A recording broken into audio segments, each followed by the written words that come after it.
I'm standing in the Nicobar Islands in the middle of what is easily the most beautiful forest that I've ever seen in my life.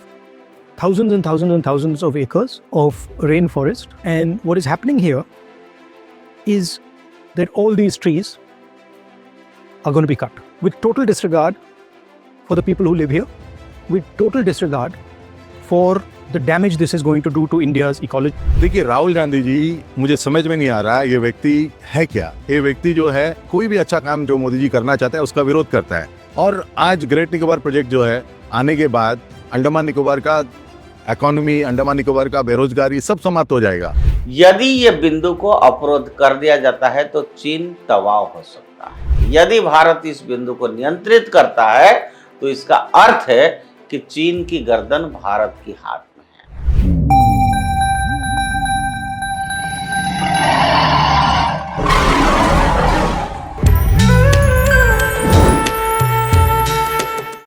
नमस्कार मित्रों, उदय India digital में आपका बहुत बहुत स्वागत है। मैं हूं दीपक कुमार रथ। आज इंडिया थिंक्स में फिर बात करेंगे कि कैसे कांग्रेस की युवराज राहुल गांधी फिर से रणनीति के तहत अंडमान निकोबार गए हैं।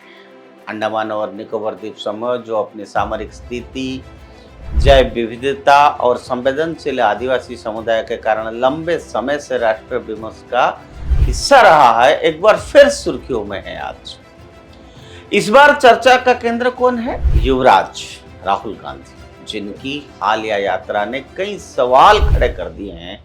क्या ये दौरा राहुल जी का वास्तव में आदिवासी अधिकारों और पर्यावरण संरक्षण के प्रति चिंता का परिणाम है, या इसके पीछे एक व्यापक राजनीतिक रणनीति भी काम कर रही है? अब इसका मैं रणनीति क्यों कह रहा हूं, ये आपको बताता हूं। अभी आजकल दुनिया भर में तरह तरह की घटनाएं हो रही है। भारत में भी घटनाएं, जैसे भारत में लू का प्रकोप, पश्चिम बंगाल में चुनाव, अमेरिका ईरान युद्ध, राहुल गांधी की निकोबार की मौजूदा यात्रा, ये सभी घटनाएं देखने में अलग अलग लगती है, लेकिन ये सब एक दूसरे से जुड़े हुए हैं। कड़ी अगर आप जोड़ेंगे, अब ये एक दूसरे से किस तरह से जुड़े हैं ये मैं बताना चाहता हूँ। बीते 1 अप्रैल को पीआईबी ने आईएमडी की ओर से भारत में आने वाली लू या हीट वेव के बारे में चेतावनी जारी की, लेकिन उस समय की किसी ने इस पर बात नहीं की, क्योंकि हर कोई जानता है कि भारत में अप्रैल से जून तक महीने में गर्म होते हैं और हर साल इस मौसम में तापमान 40 से 50 डिग्री के बीच रहता है। मैं आपको प्रेस रिलीज दिखाता हूँ पीआईबी।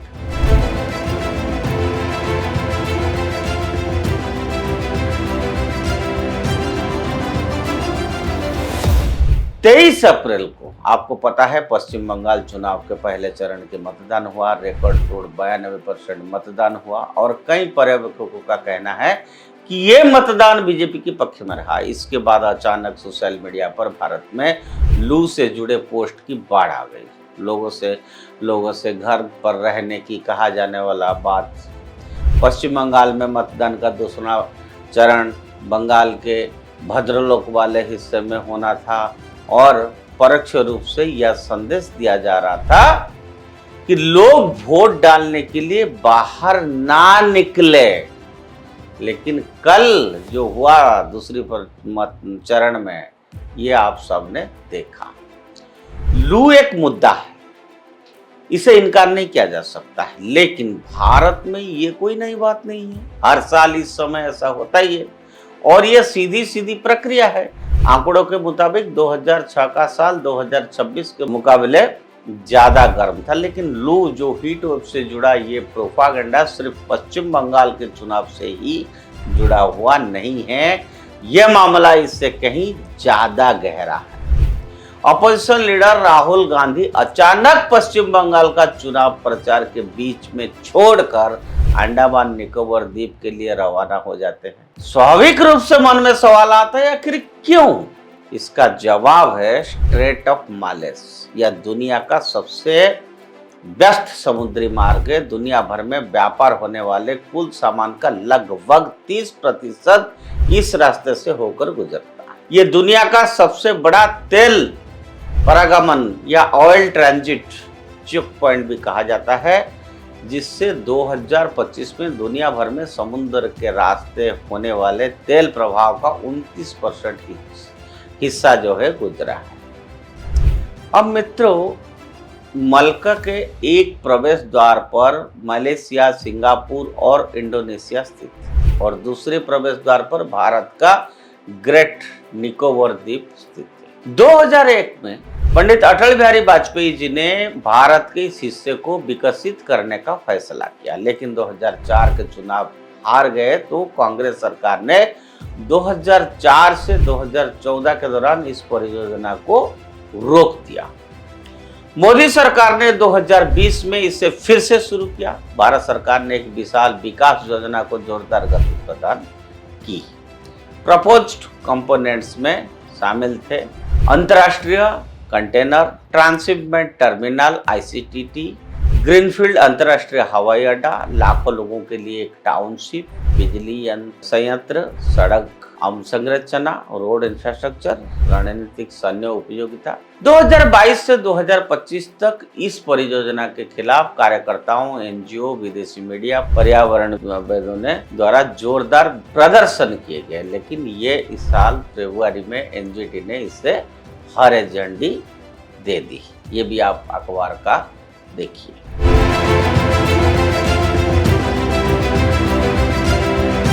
अनापत्ति प्रमाण पत्र मिलने के बाद ये परियोजना शुरू हो गई। हालांकि ये एक वाणिज्यिक परियोजना है, लेकिन भारत सरकार इसे इस तरह से विकसित कर रही है कि भारतीय पनडुब्बियों और राफेल जेट यहाँ भी आसानी से तैनात किए जा सके। अब ये सुनिए, स्ट्रेट ऑफ मालेस चीन के लिए एक बेहद अहम समुद्री मार्ग है, जिसे अक्सर मालेस डायलेमा कहा जाता है। ये चीन के लगभग 80% आयातित कच्चे तेल और हर साल 60,000 से ज्यादा जहाजों के लिए मुख्य रास्ता है, जो हिंद महासागर को दक्षिण चीन सागर से जोड़ता है। इसका सबसे संकरा हिस्सा फिलीपींस चैनल, जो 1.7 मील चौड़ा है, भू राजनीतिक, सैन्य या समुद्री डकैती से जुड़ी रुकावटों के प्रति बहुत ज्यादा संवेदनशील एरिया है, खास तौर पर अमेरिका का भारत की तरफ से। इसका मतलब है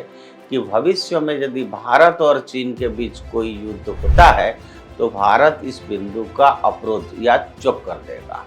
यह बिंदु चीन के लिए इतना महत्वपूर्ण है, इसे चीन के लिए मौत की गांठ या डेथ नट कहा जा सकता है। यदि यह बिंदु को अवरोध कर दिया जाता है तो चीन तबाह हो सकता है। यदि भारत इस बिंदु को नियंत्रित करता है तो इसका अर्थ है कि चीन की गर्दन भारत की हाथ में है। अब ये बात हम भारतवासियों के लिए तो अच्छी है ना, हम परियोजना का विरोध क्यों करेंगे? लेकिन नहीं, जैसा कि अपेक्षित था, जैसे ही भारत ने ग्रेट निकोबार परियोजना की घोषणा की, सोनिया गांधी और राहुल गांधी इसका विरोध करने के लिए सामने आ गए। लेकिन सोनिया गांधी और राहुल गांधी उस प्रोजेक्ट का विरोध क्यों कर रहे हैं जो चीन के लिए इतना अहम है और जो भारत के लिए एक ट्रम्प कार्ड है? पहले उन्होंने आदिवासियों के विस्थापन का कारण बताया, लेकिन ये सच नहीं है। क्या आप जानते हैं कि वहाँ असल में आदिवासियों की आबादी कितनी है?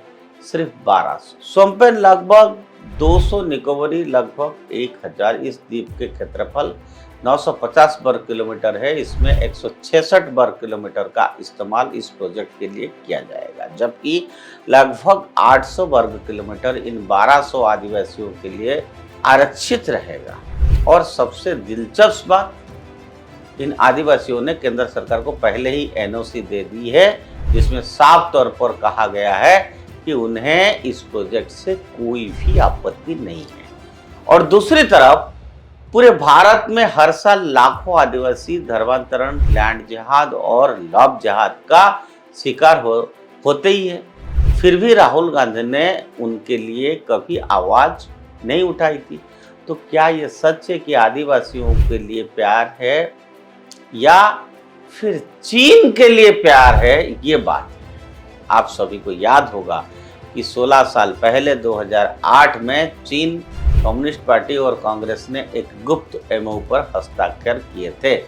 उस MOU में क्या था ये कोई नहीं जानता है, लेकिन जिस तरह से सोनिया और राहुल गांधी इस प्रोजेक्ट का विरोध कर रहे हैं वो कहीं ना कहीं उसी एमओयू का फलाफल दिखता है। अब इसके आगे की चीज़ें मैं आपके स्वाभाविक पर छोड़ता हूँ। डॉट्स मैंने क्लियर दे दिए हैं, इसको जोड़ने का काम आपको करना है। आज के लिए इतना। उदय इंडिया से जुड़े रहिए और इस तरह से कुछ दिलचस्प बातें जो कुछ लोग अपना एजेंडा पूरा करने के लिए करते हैं, जैसे बताया मैंने कि जो चाइना के लिए फ़ायदा है उसके लिए सोनिया राहुल क्यों चिंता कर रहे हैं, ये सोचने वाले विषय है। इसलिए मैंने कहा, मैंने डॉट्स दे दिया।